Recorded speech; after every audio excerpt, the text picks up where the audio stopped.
Above it all, untouchable, a new animal. This is how legends are made.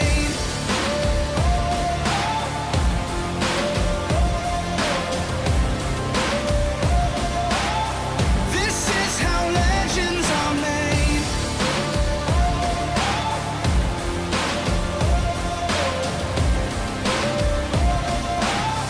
This is how legends are made.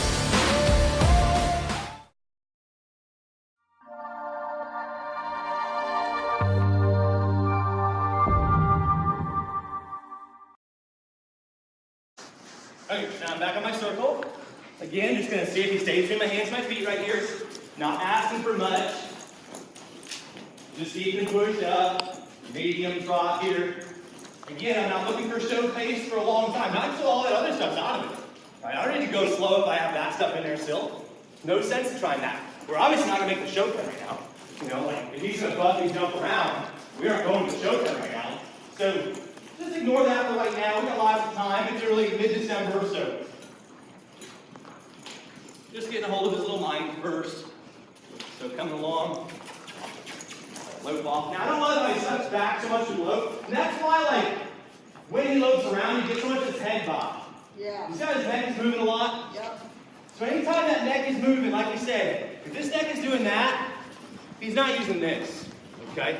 So he's just kind of falling down, loping around there. So I want him to stand up and get clean in his shoulders, which is going to take his neck away from this.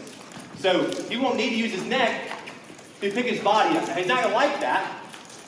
So I'm rolling my outside foot, tapping my inside, and say, let's get this middle working a little bit here. There. Set neck steady up a little bit. Yep. So all that means he's not lifting his shoulder through his middle. He's using his neck to pick his shoulders up. So I got to speed that up. Or rather, drive it up. I shouldn't say speed it up. I'm not looking to go faster here. I'm looking to come up more in his body. And I feel like when I go to my spurs on his belly, not much happens, right? He kind of just goes along. He's still just as soggy here, and I'm working pretty hard. So we got to get his belly up, because it feels soggy in the dirt. So that, to me, is going to be teach him how to side pass, right? So come back here, teach him how to side pass, and get these legs working together. So if I do this, when I go into a side pass, I'm going to get front end or back end. Okay? So I'll show you that right here. So this is spur in the middle of my body. I'm not going to get fluid movement across there. Do you see that? So these legs are not going together. It's not 2 beat gait across there, right? And look at how resistant it is. See how he sucks back? So I have to think of that as, okay, I have my spur in the middle of his body. I'm trying to talk the diagonal pair, right? Because I want to work through it and across his body. So I want both ends to work together. So if I put my spur in the middle of his body, and I get front end, and then back end, and then front end, it's still 4 beats, right? So if it's not a 2 beat gait across there, then I know right there what he's going to do through a lope off, and on my lope button when I'm low fading. All right? So when I put my spur in the middle of his body, he's telling me right away, this is what I'm going to do. All right? So what is that? If I pay attention to the response, if I pay attention to his answer, when I ask him that question right here, what is that response? Well, that's going to be, you're going to get a front end or a back end, depending on which one I feel like giving you, and or I might back up. Do you see that? So he was backing up before. So if I go here, that's just spur on. See how he backs up? I got this left leg off, way off. See how he's backing up? So he's telling me I might back up. Well, what do we see? We see a horse that doesn't go forward and drive his legs forward through a lope off, right? He jumped and bucked on it. So he went this way with his legs. Does that make sense? So what did I do? I pushed him around and got his legs going forward.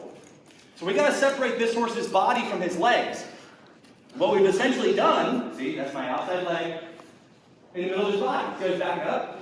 What we've essentially done is confused him and said, when my leg goes on, you bring your legs back to me. You shut your legs down. Well, that's the opposite of what I want, right? When I go to my spurs, I want his body to come up.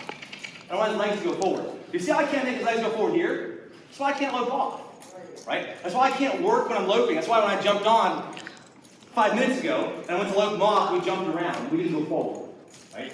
So we got to get this horse to go forward with his legs. So we got to have a bit of forward here, there. That's better. A bit of forward there.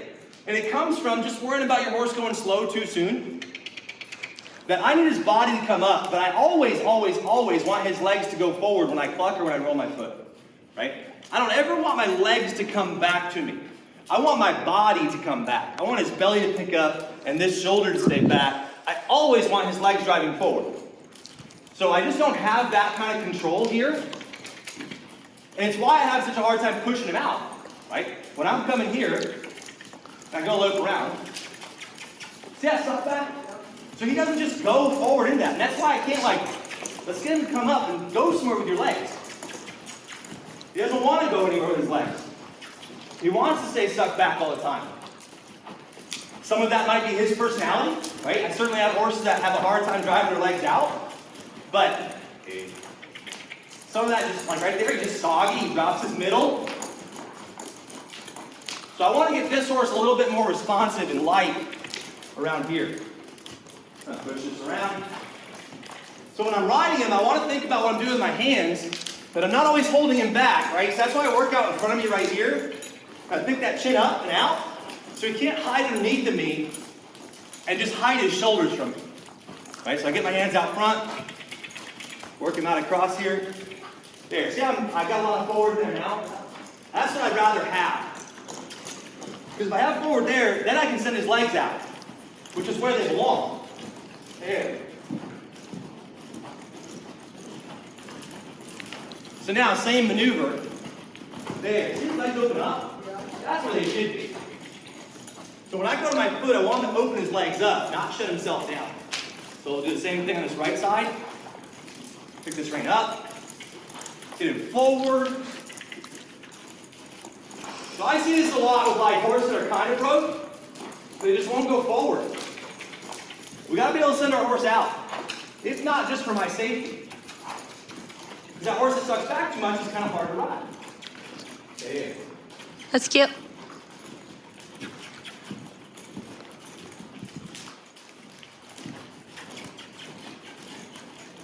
Good. So in indoor arenas like this that are kind of small, you got to do a lot of counter carrying. If you want his legs to stay open. So I'm being rhythmic here with my right leg. Roll, roll, roll. Get up, carry yourself. Get up, carry yourself. Get up. See me catching right away? Don't drop your middle. Stay up. And like for me, I'm getting hot up here, right? I'm working hard carrying this horse around, and I don't want that. I don't want to work hard carrying this horse around. I don't want him to carry me around. Good. And that's kind of like what he's trying on me when he's bucking around and stuff. That's what he knows, right? He says, all right, I'm not going to drive forward with my legs. She's going to lose control of me, right? The rider's going to lose control because I take my legs away from her. And whether that's running forward or sucking back, it's the same problem, right? It's that he doesn't want me to have control of where I'm putting his feet. Well, remember, like we said, the one that's on the top of the totem pole can move their feet. So he's saying, I'm bigger than you are, right? I'm on the top of the totem pole. You don't get to control my feet. You don't get them right here. I won't move them across. You can't have them. See him back up? So when he backs up, I'm just going to stay. And I'm going to say, okay, which piece am I going for? I want this right front to step to the left. So he's going to move his hip. He's going to try lots of different things. He might bite my leg, whatever it is. And I've just got to say, hey, I'm going to stay right here. So you give me that right front leg.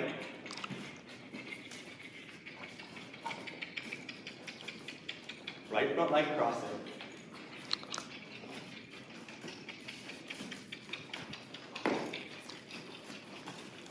Now, see anyone hear that? So he says, no, you can't have that. There. Better. Out. Should get a puff. There's my puff. Right? So he says, shoot, I lost that. Right? He's not giving up, and he's not giving me anything to fight back with. Right? So by not getting aggressive right there, I'm not giving him anything to fight back with. They kind of take the wind out of their sails. Right? So now I'll ask again.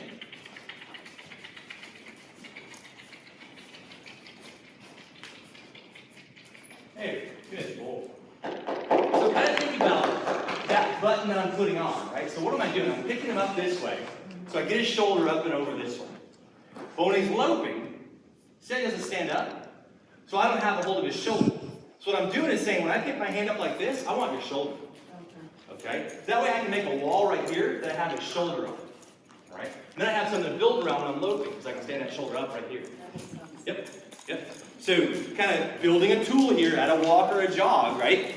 So that I have it when I go to lope. So here, stand this up. See how his shoulder moves out right away? Yep. That's what I want.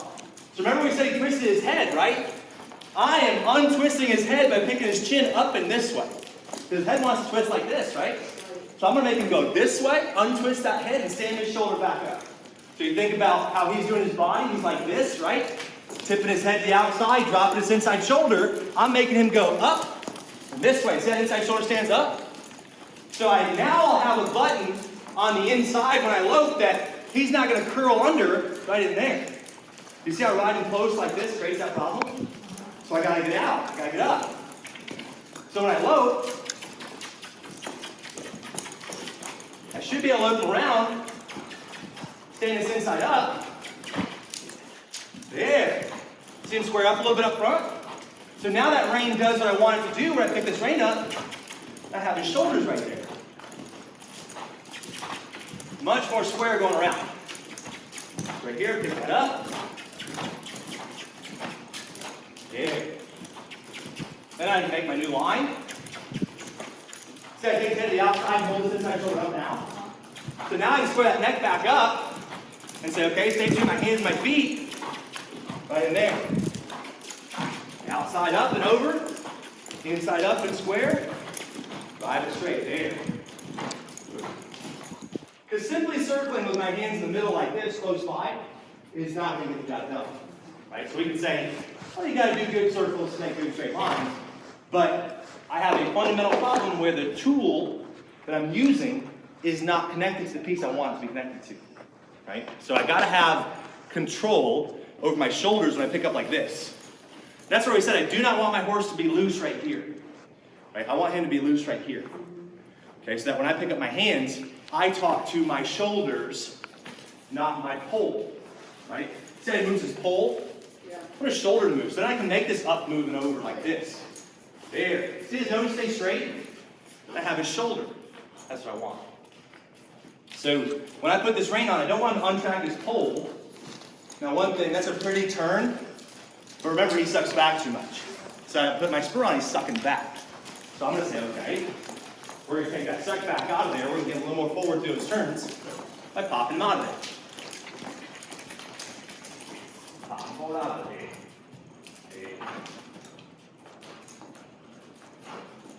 So we said horse training's all about opposites, right? I have a horse that's soggy and wants to be sloppy and down here is effort level. So I'm picking my energy up. Right? This is by far the most active I've ridden a horse here. As far as like how I'm using my feet, how I'm using my hands, I'm up, I'm big, I'm fast, right? Because I need him to be up and big and fast. Because he's trying to be down and big and sloppy, right? So you kind of have to say like, okay, what type of horse do I have here? And is this going to be a horse that I ride quiet? Like I get on some of the other horses here, they're nervous. I got to be quiet with those ones. This one's not nervous, he's really confident, or he wouldn't try that stuff on me. Right? So I got to say, hey, let's tear up some of that confidence a little bit by saying you don't know what's going to happen. Right? You don't know what these tools mean, what these hands and feet mean. Like, there, he sucks back too much. There. Don't want to put some wind under his wings a little bit, because that's a better lope right there. Where he's carrying himself around, carrying his middle around. Then he can do things underneath of me a lot easier. Back up. Back again. Good. Back again. We're going to roll back. Get up. Oh, see, I couldn't do that? Yep. So he's not driving his legs forward on that. He tried to suck his legs back. And I kicked him on the inside. You see his leg like stomp out there? He's like, no, you can't have it. But that secret is that inside leg, this right here frees things up. Right there. And see how he starts picking his body up and sending his legs forward? And my neck's not bobbing as much. In fact, right there, it's pretty steady level. Much better. Heavy, soggy, pacha. Good. Good. Turn. Those legs right there. Keep those legs forward. Right? See how I do that? So I'm squeezing my outside foot. I'm saying drive that leg forward. Don't shut it down on me. Don't hide it from me.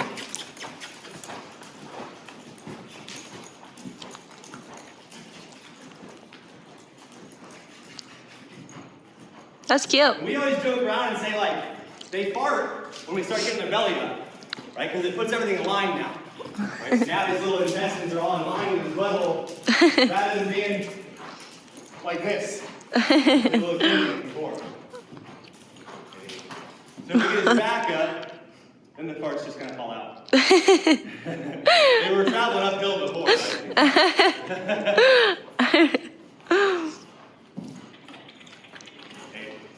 And I don't want to beat him up, so I'm going to trot out of that one. Because I can go forward with my legs and go. That's good. I like him trying too hard. I like him trying too hard. Much better.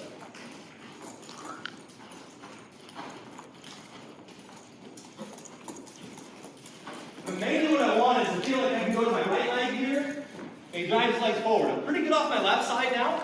I can put this leg on. Okay. When he goes forward pretty easy, like I can go out this way. Instead of setting out now, right there.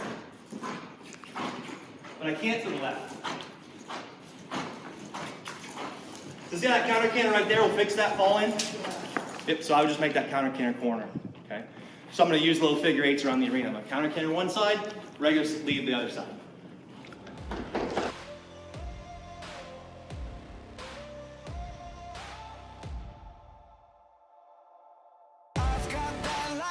Inside me, son of a god. I'm like a titan that's rising on just you watch.